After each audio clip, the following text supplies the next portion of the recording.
Hello folks, and welcome to the third and final part in my little mini-series looking at all the different versions of Football Manager 2018 that are available. Over the last couple of weeks we've looked at Football Manager Mobile on iPhone, we've looked at Football Manager Touch on PC, and now with the game releasing last night we're finally able to look at Football Manager Touch 2018 on iPad. It came out on iPad and tablet last night. It's $19.99 from the App Store, so on the expensive side when it comes to apps, but I've had a little play around with it.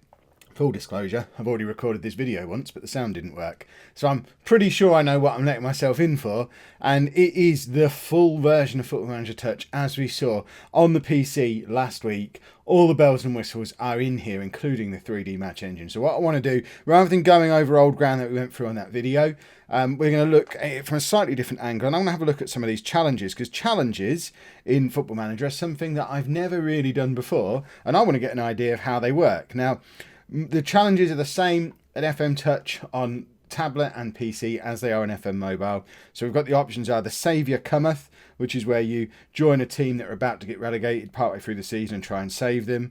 Injury Crisis, as the name suggests, there's an injury crisis. The Invincibles, where your team is currently unbeaten and you have to try and maintain that. You can't win anything with kids, where you get a whole bunch of extra youth team players through and have to win the league with them in your team. Unrest at Home, which is where you have loads of unhappy players that don't want you to be manager. And Top Division Underdog, which is where you take a small team, they're plonked in the top division and you have to try and keep them there. And then lastly, Financial Storm, which I think that's just a normal game mode based on how I play it. Within each one of these, it tells you what the length of the challenge is, and you can set a difficulty level for it. So you can go easy, normal or hard depending on what the challenge is. It seems that some of them don't have all the options. There you go. On Unrest at Home you can have easy, normal and hard. The one I want to have a play around with is you can't win anything with kids. I'm going to do it on normal difficulty, and we're going to get started and have a little look to see how the game is different if you're playing under the criteria of having to meet set criteria. And in this example, I think the criteria is that we have to keep all our youth team players in the team whilst still being successful. I don't know if they're going to be as good as the team players we've already got. I guess that's where the difficulty level comes in. As with previous videos in this little mini series where we're exploring these different versions of the game, if this is something that you really want to see me do more, and let me know down in the comments. It won't necessarily be a regular iPad series, because if I was going to do something on FM Touch, we'd probably do it on PC. We're going to be my club posh for the purposes of this. But if you like the idea of doing challenges, then by all means, let me know down in the comments. Let me know which challenges you'd like to see, and we'll try and sort something out. So straight away, we get a newspaper headline. I've been appointed manager of Peterborough. We've got a golden generation, and this is our first news report with the criteria for the challenge. So you can't win anything with kids. The club has produced an exceptional group of youth players who are ready to play for the first team. The board expect you to win a trophy this season. Can that be the Checker Trade Trophy? With a side built around these players. In order to complete this challenge, they need to be amongst the 11 leading appearance makers in the squad. So these players they're not normal posh players. They're players who've been generated for this. So it's not boosted up existing youth players that we've got at the club. But we need to keep these guys in the team all year. They need to be first names on the team sheet if they've got to be in the top 11. So we've got Jamie Young, who is a right back and is better than what we had at the club previously. But it looks like they've given us two right backs, which is insane. John Barber was the other one. If we've got two right backs, what are we supposed to do with that? Okay, he's a left back. He's a left back who's better than what we had before. This is good. If they're all better than what we already had at the club, this should be relatively straightforward. Posh are a decent side in the game anyway. And if they're giving us a bunch of players who are better than what we had, there you go. We've got a better striker than we had before, much better than Jack Marriott, William Robertson, Stuart Burton. I imagine these things will vary as you change the difficulty. He's a defensive midfielder, better than what we had before. But interestingly, defensive midfielder, that means we're going to need to use a defensive midfielder.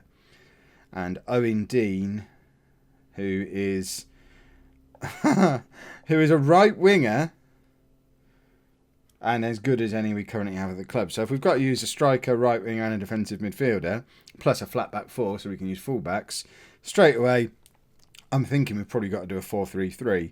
I just want to have a look at what the board expectations are and how they line up to the rules of the challenge. So if we have a look at board confidence, we go into competitions, I mean, it's not really clear. Competition performance. So they don't care necessarily what we win. They just want us to finish in the top half of League One. So as long as we win a trophy, it doesn't matter which one it is. So we could win the league, the FA Cup, the Carabao Cup, or presumably the Checker Trade Trophy, although it doesn't seem to be on our fixture list, which was going to be my easy way out and the way that we were going to do this. Where does the schedule live? Is that it? I want the words, not these little icons. There's no sign of the Checker Trade Trophy on there. That's a bit of a worry. Right, let's sort out a tactic then. Assistant, no, that's not what we're doing. We're doing this. So because we're on the iPad, it's all on the nice touchscreen interface. It's just drag and drop, and it actually feels more intuitive than doing it on a PC does, because there's certainly less clicking involved, which is pretty cool. Let's not put any of these youngsters in this team, so let's add the youngsters to the team. We'll have a look to see what we've got. So Jamie Young was the one who was a right back. I like the way it's highlighted the guys that we need to be using. That's good. John Barber can go at left back. Ignore any notifications that are coming through on my iPad. Stuart Burton can go there. We had a right winger, didn't we? What was his name? Owen Dean. And then we need this striker. Stuart Robinson can go up front. So I think that is probably a decent starting point for us. On standard, flexible. That's the sort of team that we'd need to use for the season. I'm not going to worry about showing you all around the whole game. If you want to get an overview of how FM Touch works, your best place to have a look for that is on the FM Touch video that I did last week on the PC version. But what I do want to show you, we've lost our goalkeeper. Oh, he's only out for a day. What I do want to show you is the match engine on iPad. So you can see how that compares to the match engine on PC. In theory, everything that is available on PC is available in this version. It is the exact same game. It's been picked up and plonked onto high-end tablets. So I'm playing it on an iPad Pro. I'm sure it would work on like an iPad Air or something like that as well. But I've got the nice big screen on the iPad Pro. If you're on a higher end Android tablet, it would be the same kind of thing. If you've not got a high end tablet and it doesn't run this game, so make sure you check before you drop your 20 quid. But if you don't meet the requirements for this, then FM Mobile that we used on iPhone a couple of weeks ago, that's available on tablet as well. So you've got a nice little mix and choice of games that you can choose from, depending on how you want to get your FM fix. So let's go straight into this match. We're playing Dundee in a pre-season friendly. We're going to use these kids, even though we don't really need to for the purposes of just playing this friendly, but we may as well have a look at them, because there's a very good chance I'm going to continue this save offline on my iPad, even though you lot won't necessarily see it. So if we have a look in the settings, you'll see that we have all the exact same settings that you have on the PC version. So the new data analyst view is on there, 2D classic is on there.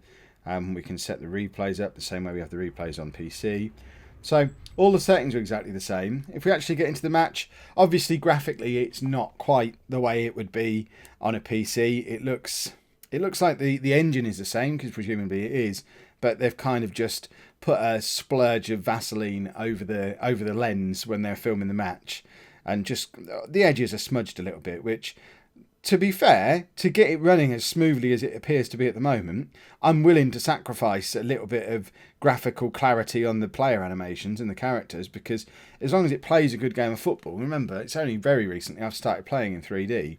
I've always been a 2D dots man before, and for an iPad game to be able to do what's going on under the hood on this, with all the constant calculations and whatnot that a game of Football Manager entails, and still be able to put something that is recognisable as a game of football. If I held my iPad up to someone and said, what is this game that we're playing? Well, the highlight is on. They're going to know it's football.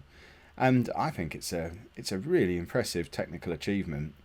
And certainly worth the 20 quid. I mean, and again, full disclosure, I did pay the 20 quid to buy it as well. I've bought all 3 versions of the game. I'm not getting any of these freebies that I probably could be getting, but I didn't want you to think, because I knew I was going to review all 3 versions of them, I didn't want you to think I was going to be swayed by being given freebies. So I bought my own version of FM18, I bought my own version of FM Mobile, and I bought my own version of FM Touch. So I'm up to, with all the giveaways as well, I'm well into 3 figures on money spent on Football Manager this year.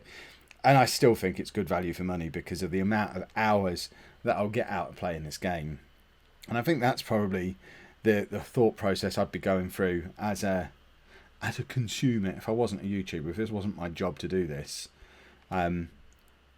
I'd obviously have to put a little bit more thought into whether I was going to drop £20 on this game or not. And I think there's a good chance, based on how well this appears to be playing at the moment, there's a good chance that if I didn't do this as my job, that by now I might have dropped down from the full fat version of Football Manager onto FM Touch, because of the fact it's got the cross save between PC and tablet, and it's a massive.